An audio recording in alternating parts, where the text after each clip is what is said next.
Witchy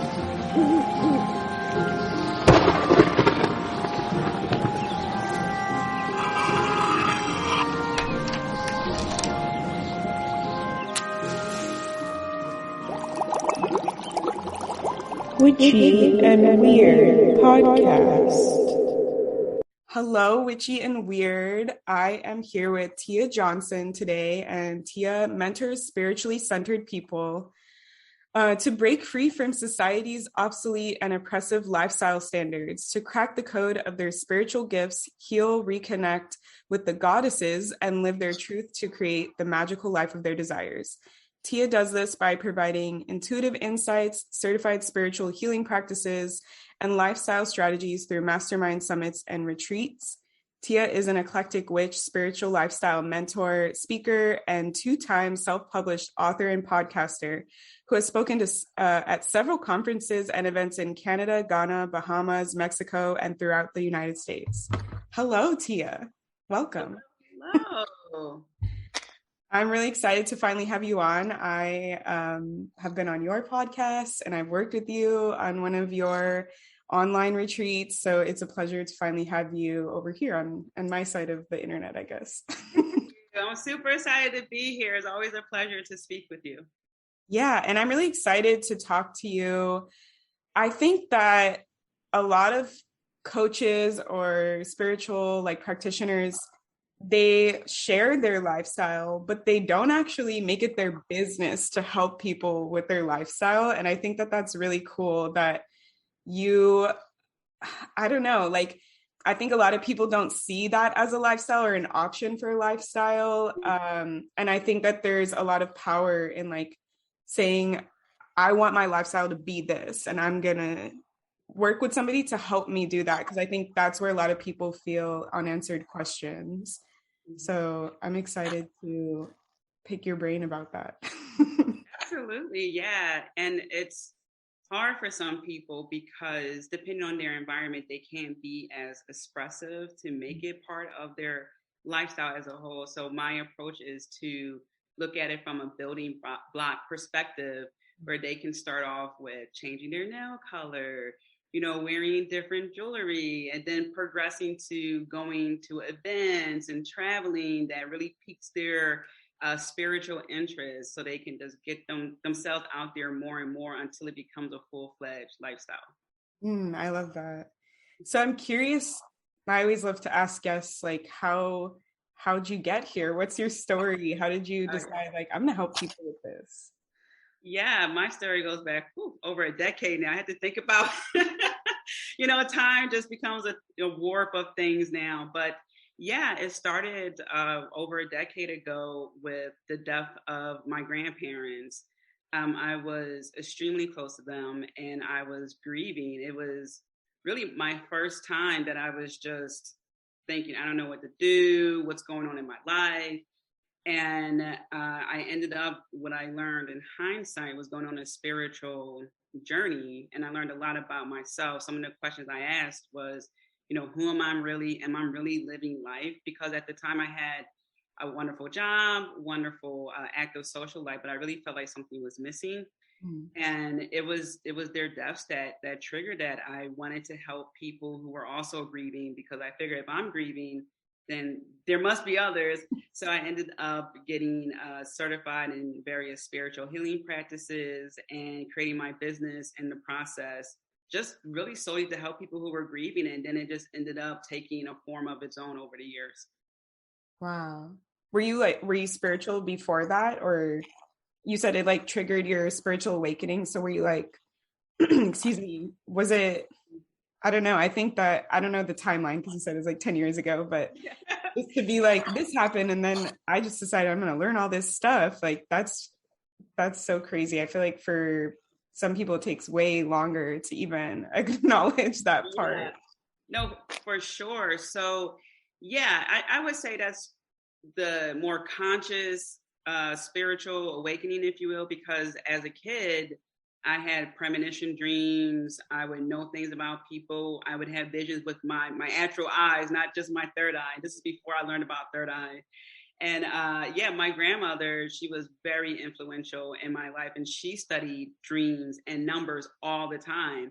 And what she would do is whatever she dreamed of, say it was a black cat or her brother, she would have all these dream books that had number associations, and she would cross-reference that to play the lottery, and she would win.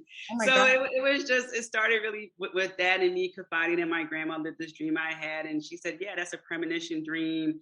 So it was just really me sharing a lot with my grandmother of just different things. Even one event that sticks out in my mind is, again, showing my age here. I was playing The Sims way back in the day on my computer. I don't even remember which edition that was. And I just had this strong feeling in my chest that I couldn't explain. It was just like, whoa, I had to stop playing the game. And I told my mom and grandmother that I feel like something's wrong, something's off. And we got a call later on that night that our cousin, who used to be I guess a semi-professional boxer, he had to unfortunately take care of his son in a way of, fighting and do harm, because he was actually trying to harm his mom, his wife. Mm-hmm. So sometimes it's just that premonition feeling of something that's going to happen. So yeah, it was a series of events that happened in my life as a child and young adult before I learned the name of all the other things outside of the name of premonition dreams. So yeah, it was just a series of knowing things about people, hearing things, knowing when someone was going to call, things like that. And then the second half was when like I said, I learned the names, and I just started learning more about myself and expanding from there. Wow, that's cool. Mm-hmm. I love when we're older and we get to look back and then we see how psychic or how spiritual things actually were. Right. Like, wait a minute. I love that you had at least like your grandma as a sounding board to kind of be like, no, this is real. This is a thing. So that's beautiful. Yeah. And it's so crazy when you think about it too. Like, a black cat means what with what, but it worked for her, and she would hit the lotto. So it's something to be said about that. Yeah, that's really cool. So I'm curious, you talk about working with goddesses. So I'd love to hear more about how you do that, either in your practice or how you help people like tap into that type of energy. Oh yeah, for sure. And wow, I almost didn't work with the goddesses. I was so scared because I was working with archangels in the beginning because, angels are calm. Everyone knows angels, even though you learn later, not so much. But I remember when I wanted to write my first book because I was just so involved with goddesses. And I thought, I'm going to be this crazy woman talking about, some entity that does what again?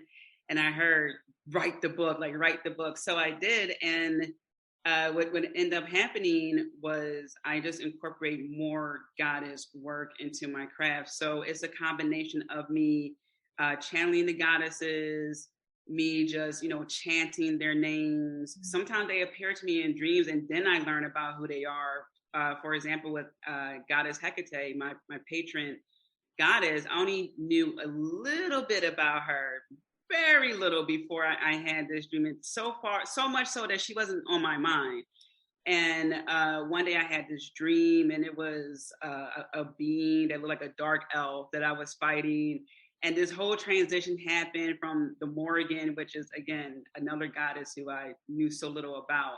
And then from that dream, I just started digging in more into who they are. So it's really a combination of some goddesses that appear to me, some that I learn about, and I just click with them.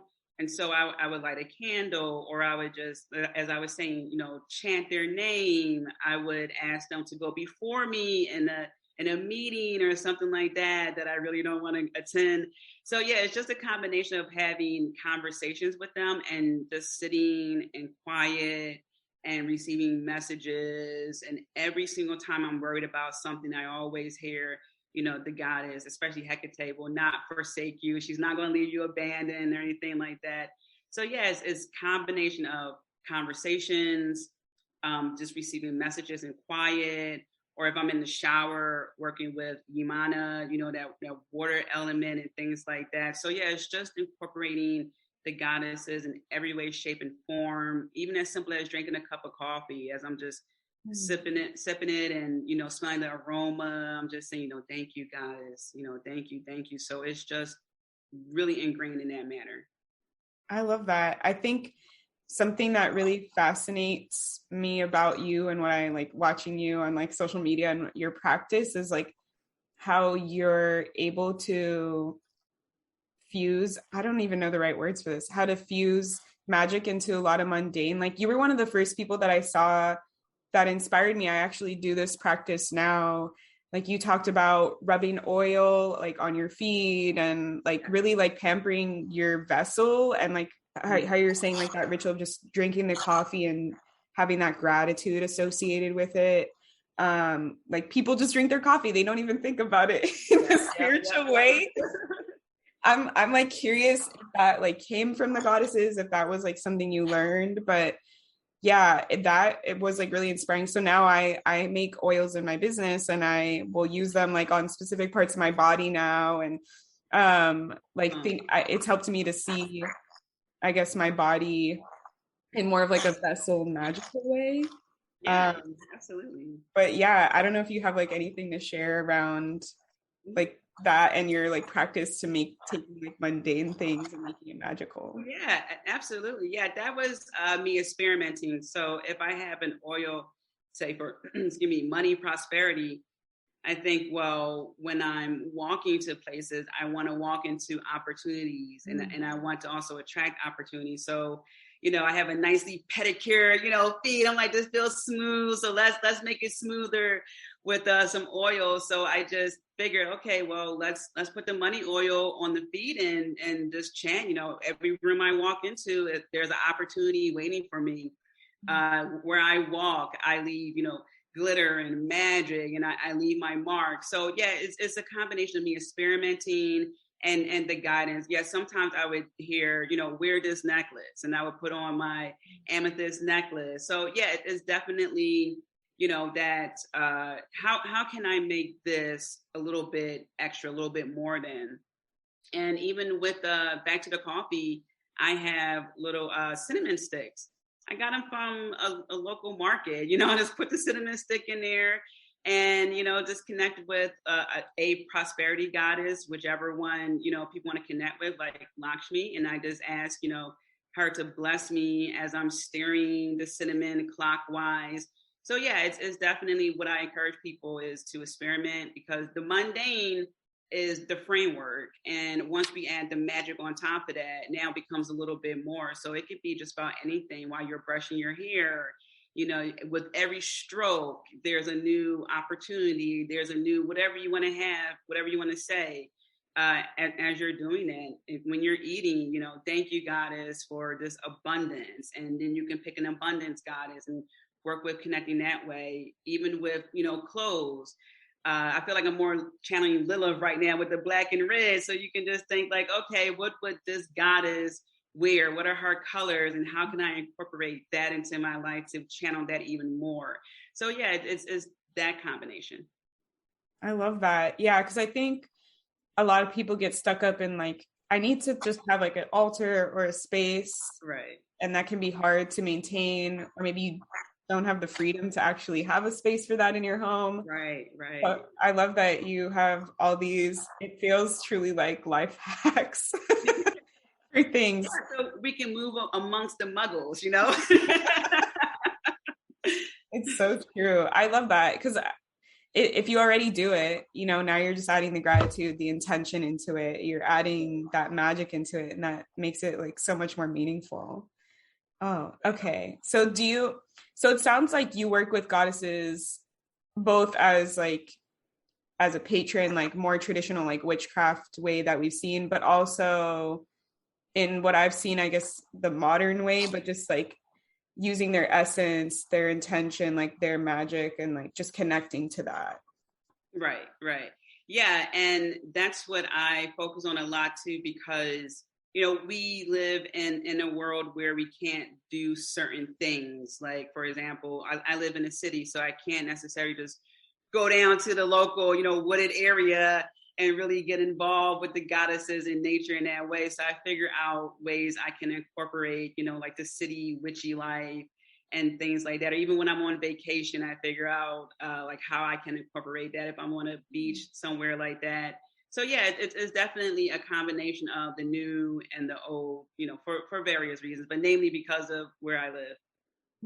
I love that. Yeah. I think I went through that too. Like for 2 years, I wanted to move to where it's closer to like nature, because I was like, it takes me like over an hour if I want to go to something. So yeah. Exactly. You got to find a spot where you can really be by yourself, where people won't not necessarily distract you or, just get in your way. You just want to be in that space with yourself. That's one of my goals, is to have my house built and I can have a little area where I can just be out in nature with the goddesses and, all that jazz, just, out there by myself. Yeah, I feel like we have similar dreams. Yes. So, okay, so I'd love to hear, like, from you in your own words, what would you define a spiritual lifestyle as? Yeah, I define a spiritual, great question, by the way. I define that as living a life where you incorporate spirituality in every aspect, but you're not letting that override every single thing. For example, if you're going through a difficult time in your life, don't spiritual gaslight yourself to just be like, oh, I'm just going to send myself love and light and it'll all be okay. Like, no. This is about helping you to tackle these things in various ways. And for that to be your support system. So that spiritual life is just a combination of understanding, surrendering, what you can control, what you can't control. Sometimes, it's not about going fast. And this happens every single time, because I'm someone who I am not patient unless you are a child or an older person, but once I realize, and I hear this all the time, relax, don't say that or don't do that. And then the most beautiful things happen. Sometimes I get a bonus of something, or someone pays for something, or the plans fall through. And had I purchased that or reserved that, and now I have to go through the process of getting a refund and all these other things. So it's really a combination of just listening, understanding what you can control, what you can't control, that surrender, having a daily, weekly, even if it's a bi-weekly practice, something that can keep you grounded and have that supportive framework, which I am just such an advocate of, that way to help you stay centered, but also at a high vibe. So no matter what, like, you'll be here, even if you're going through something, you're not going to go back down here. We're not doing the old us. So it's about that leveling up, having that space and gratitude for yourself, and constantly doing self-evaluation so you can make sure that you are in areas where you are celebrated, where people want you to succeed no matter what, where you pick and choose the events you want to go to, because everything isn't for you. So just having that discernment there and really working on having solid boundaries, radical, unconditional self-love for yourself, and really tapping into your magic, just unlocking yourself at every level. Yeah, there, like what you said in the beginning really stood out to me. And I think we've on the podcast in Witchy and Weird, we're about this too. So I love that, obviously we bring on guests that are amazing, but I like the way that right out the gate you were saying it's like using spirituality to empower you to do what you want and what you have inside, and not the other way around, to let that like take hold of you or to overwhelm you.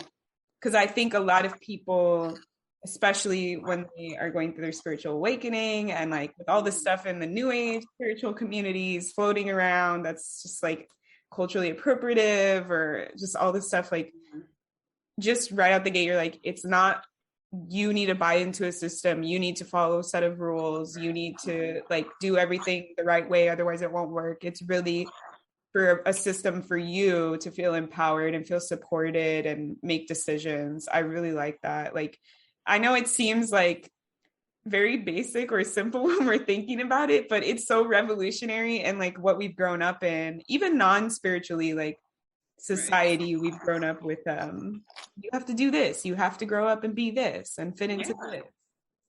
Yeah, absolutely. It's a lot of deprogramming, and it's unfortunate sometimes because I see now online people, they think that someone has to give them oracle cards. There's a lot of gatekeeping, and I can see how that happens because I was having a conversation about this the other day about our permanent records. I don't know if you remember in school, the teacher used to say to the class clown, "It's going to go on your permanent record." We never saw, I don't know if you saw it, I never saw my permanent record. It was that fear mongering of, I got to be good and do this and, oh my God. So it's just a constant need of permission, and I don't want to get anything wrong. I don't want to say anything wrong.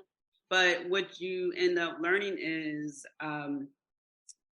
you are really in control, and there are a lot of rules that are quote unquote rules that are built to keep you in a certain box to benefit other people. And when you go on a spiritual journey, you unlearn so many things, and you just think, wow, like all this time, just like in Wizard of Oz, that like the power is already within. And so it does take a while to overcome that. So I totally get why like the new wave of people think, the way that they do, because for so many years we were just told that we had to get permission because it's this magical thing that's, keeping checks and balances with everything that we do. That is so true. Yeah. It's like everywhere in our society and how we were raised, and unlearning that is like so empowering and free. It's so free. Once you really stop thinking about what people care about you, like, sure, there's going to be your core people who you're going to think about, like, okay, yeah, I don't want them to look at me in a different light. Sure, you're going to have them in mind. But, overall, it's so free to not worry about, oh, what, auntie so-and-so is going to think, Uncle Jimmy, and, this coworker, that coworker, whomever. It gets to be so overwhelming, and you just go back to think, how can I be right all the time? And that results in mental exhaustion. That results in not feeling appreciated. You start to learn things about people the older you get. You think adults were the ones who knew so much, and then you learn, like, not necessarily, not all adults.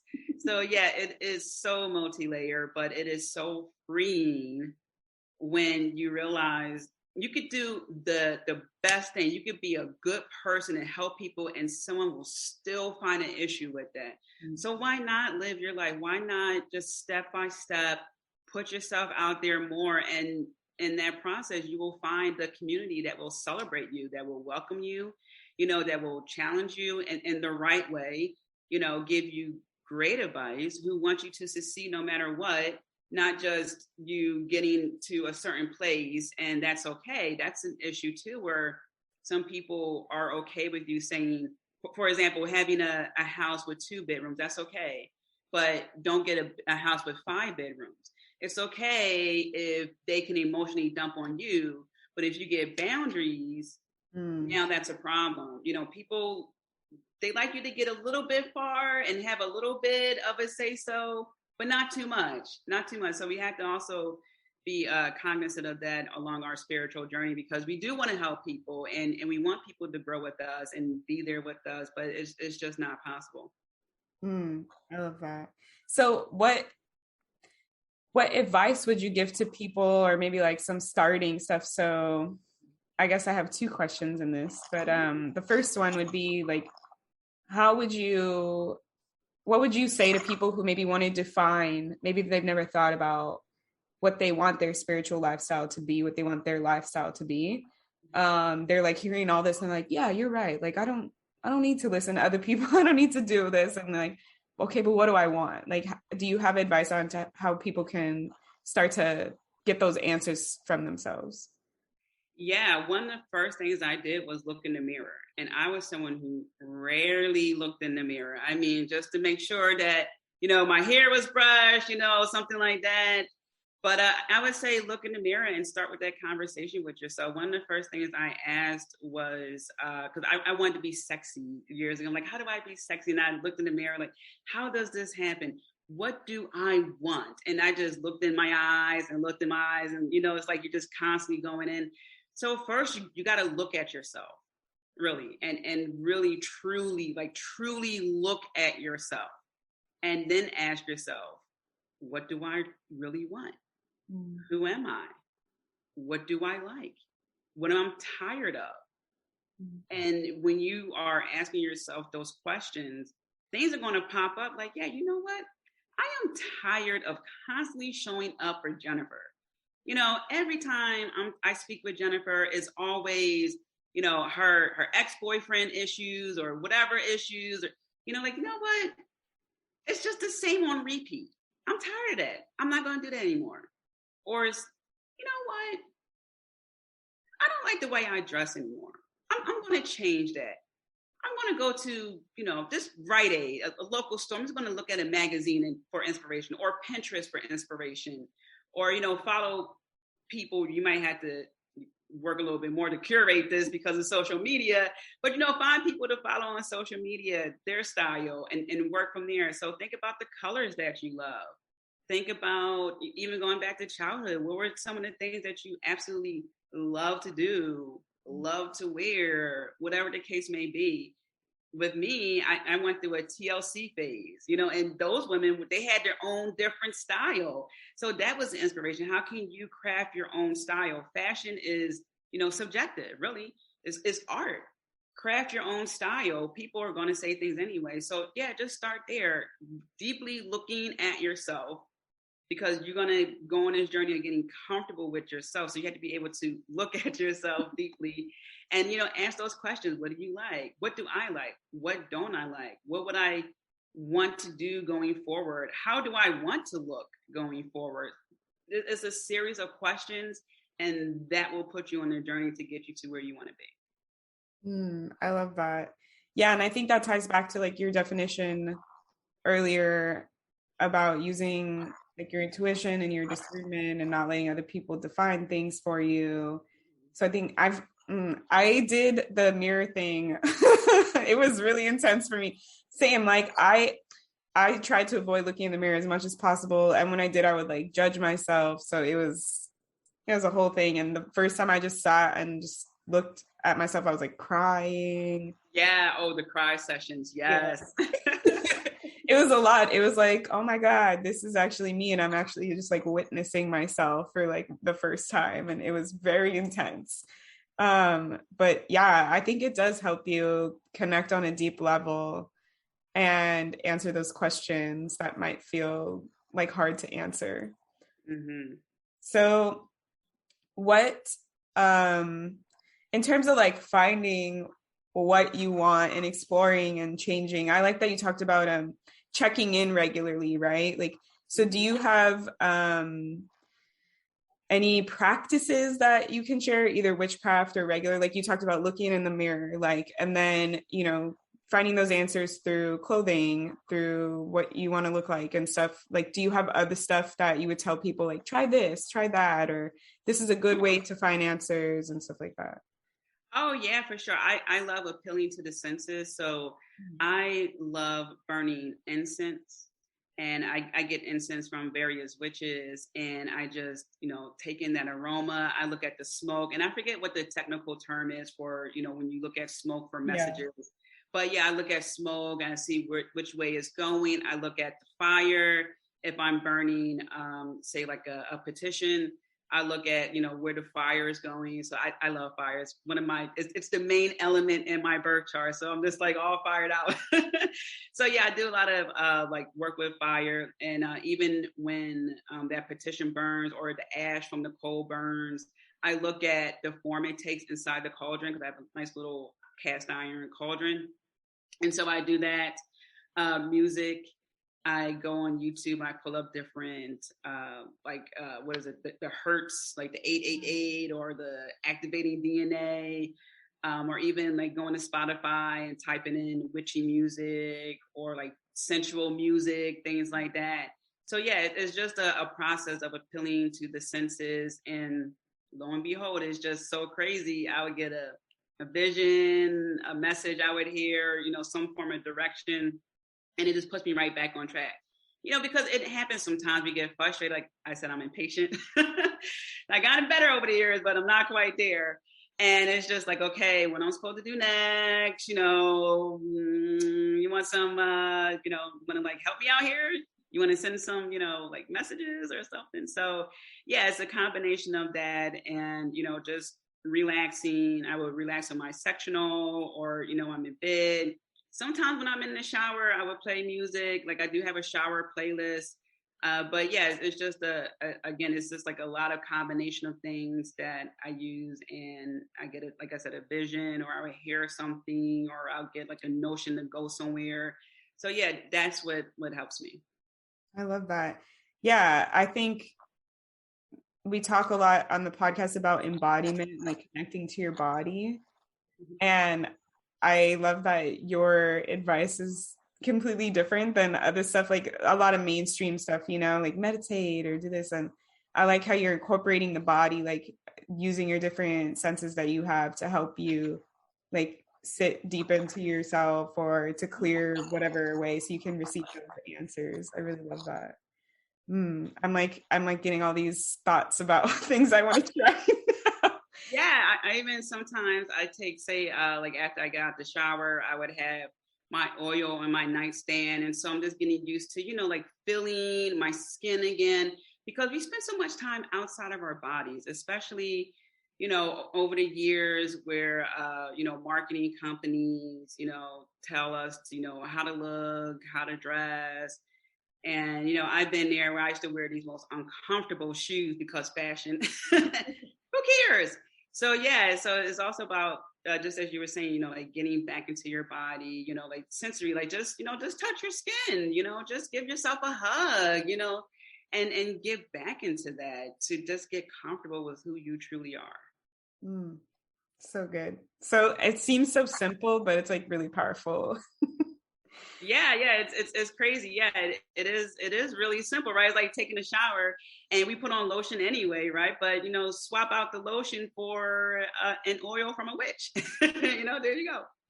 Yeah, it was like when I started, like how I said, when I watched your stuff and I started seeing like, oh, I could make this mundane thing magical. That truly helped me, like doing the oil like after the shower, connecting. I'm like not just like an ends to a means of like I don't want to be dry, so I'm just going to quickly put on all my lotion. It's like I'm taking this time to like connect with my body, to like worship it, to like feel good in it, and that is really where the magic is. Yeah, that's slowing down process to really give yourself that time, because we do so much, right? We're so much to so many people, and we're on the go a lot. So it's nice to slow down and cater to us. Yeah. So what are some other like ways that you help people, like I guess what does it look like when somebody works with you to define their spiritual lifestyle and have the life of their dreams? Yeah, it's fun. It is fun. We have a lot of funny conversations. I have live Q&As with my students, and so right now I'm having masterminds. I haven't been taking on one-on-one clients. I want to do more of a group setting, and I may bring that back. But it's been like the live Q&As have been a charm. So what I do is I'm down to earth, and I say students, but I end up becoming friends with them, and I hold space for them. I do not judge. I let them talk. I remind them that this is their time. I'm the co-pilot. This is their show. And, in doing that, they are just so open to receiving not just the modules and the masterminds, but just the messages and receiving themselves all over again.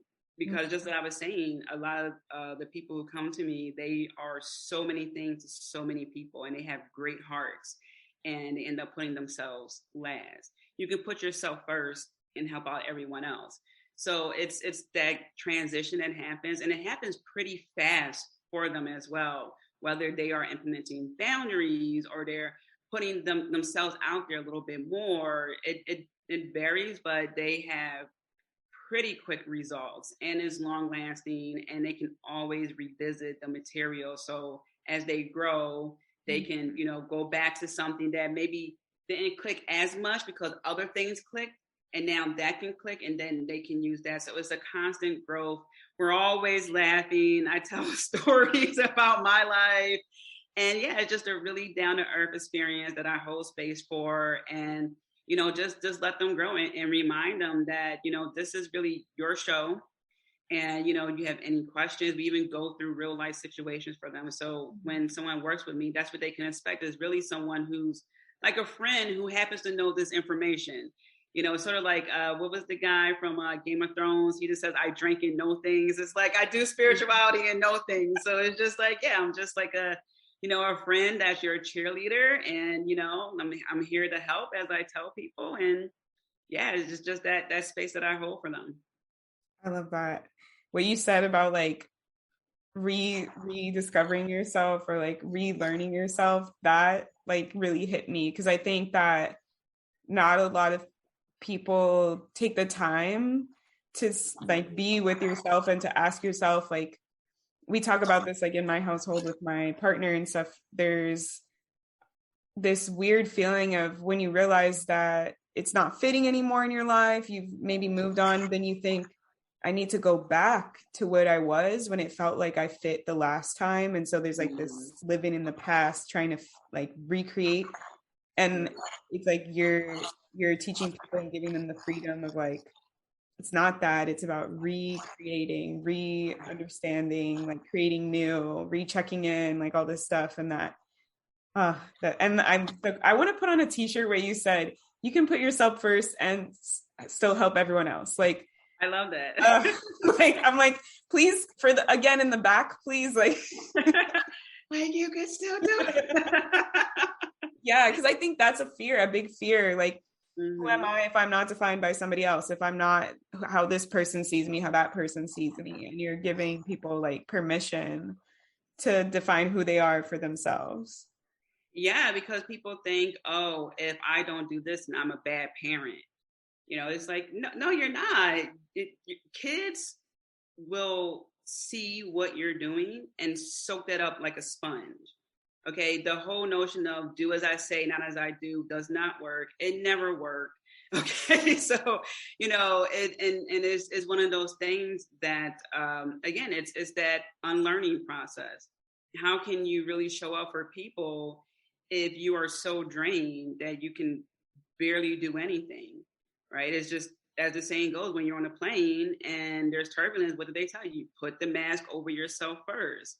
And it's like that. You cannot, or you can, but it's not sustainable. You can't put a bunch of people before you and think that you're going to be okay. You're going to lead to burnout. And sometimes people don't realize that, and they think that they are going through maybe depression or something like that. And that could very well be the case, but you first have to look at what's surrounding you. And sometimes it's just a bunch of energy vampires, no boundaries exist. And I can understand how that happened, because it's just the thought of, man, I don't feel appreciated. I'm doing so much for people. And then you feel down, and then your posture is off, so once you start putting yourself first, your posture gets better. You start realizing things, you set up boundaries, and your children will see, oh, wow, like, this is how, life really should be. They may not say it in the beginning. You probably won't learn that till they're an adult.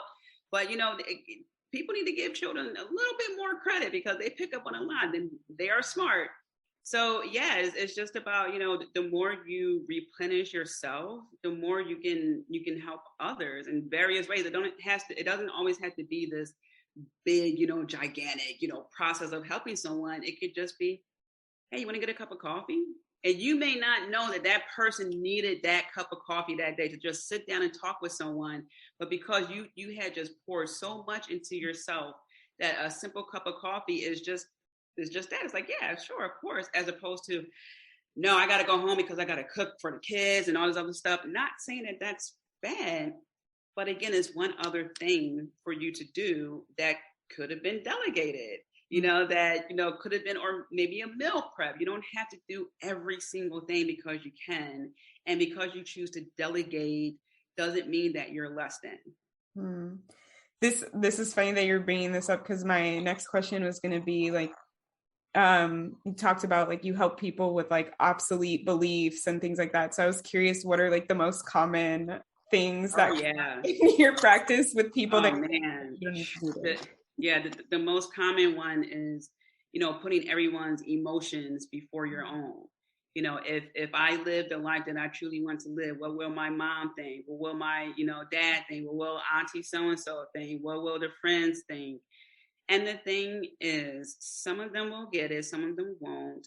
Some of them are used to the old you, and they will not want to give that up. And this happened with one of my students. The moment, boundaries were initiated, that person was just, like, clutching their pearls.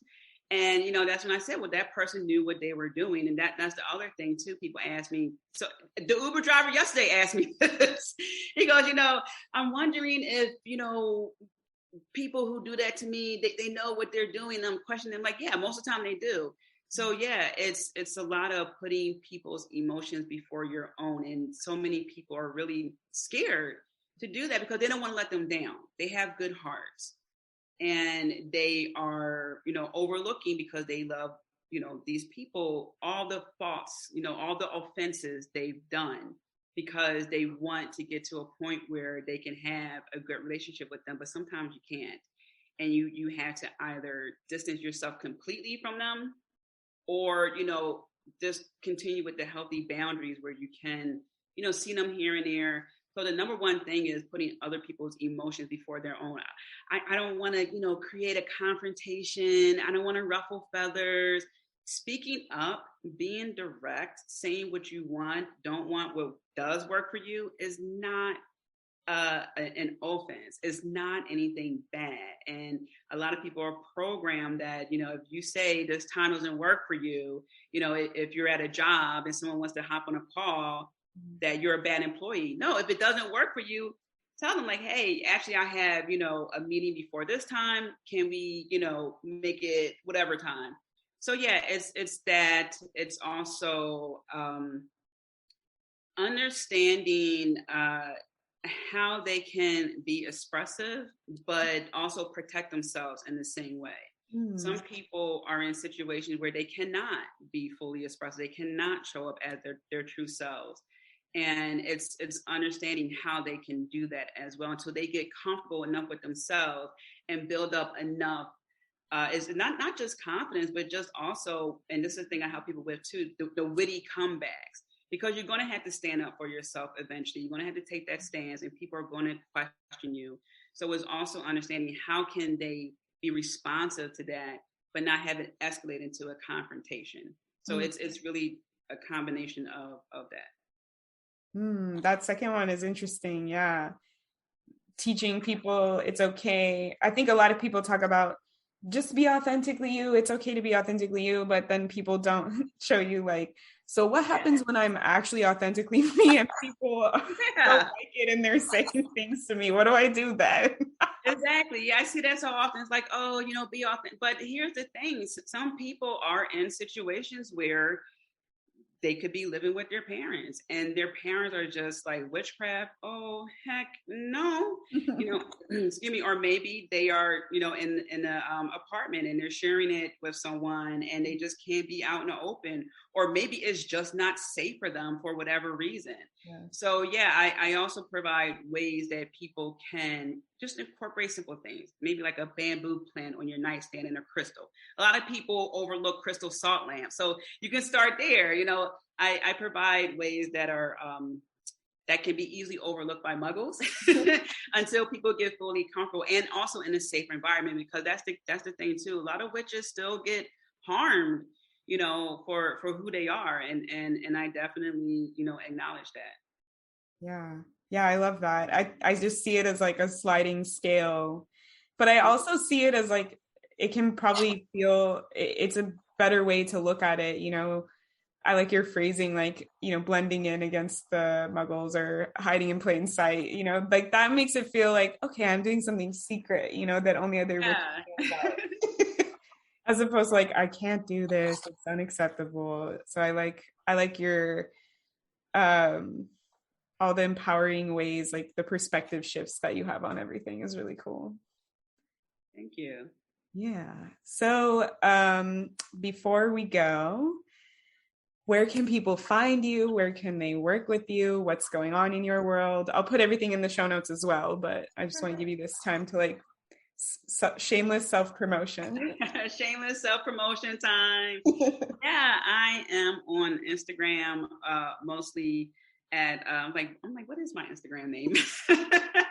At cosmic_witch_goddess. My website is tiamariejohnson.com. And as far as things coming up, I do have some things in the pipeline. I'm not sure which one I'm going to release yet.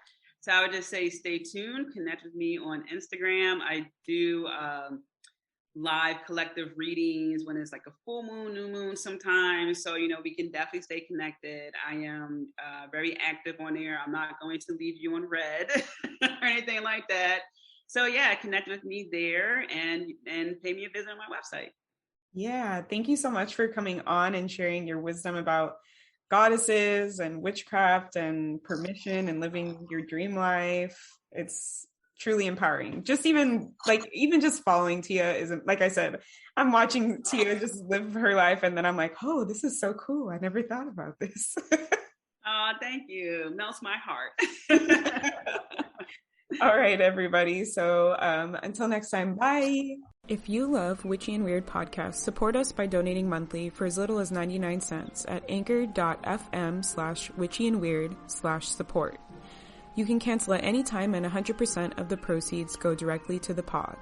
Or if you don't want to commit to a monthly donation, buy Amanda a coffee at ko-fi.com/wishyandweird to help fuel them while they record, edit, create, and upload content for the podcast. And if you're feeling extra generous, leave us a review on Apple Podcasts or Spotify and tell your witchy and weird friends about us too. Bye!